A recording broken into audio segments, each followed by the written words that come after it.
Bon après-midi.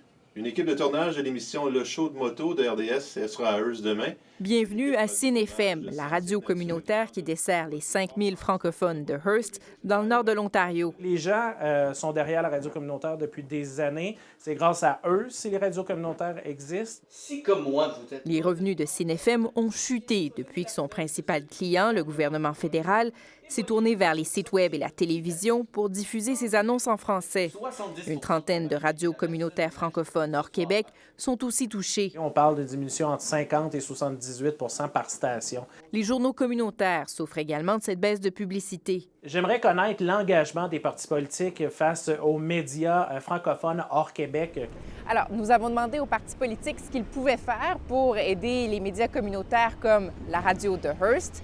Les libéraux disent avoir un plan d'action sur les langues officielles qui profitera aux minorités francophones.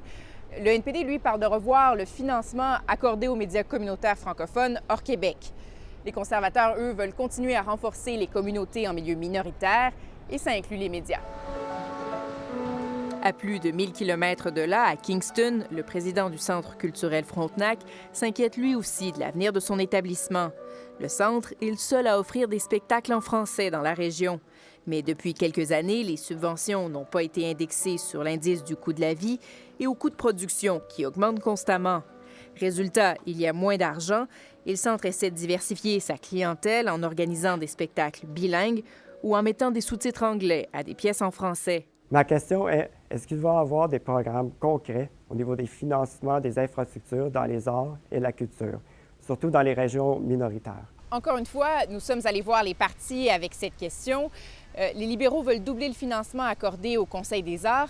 Ils veulent investir aussi dans les infrastructures culturelles, mais sans préciser le montant.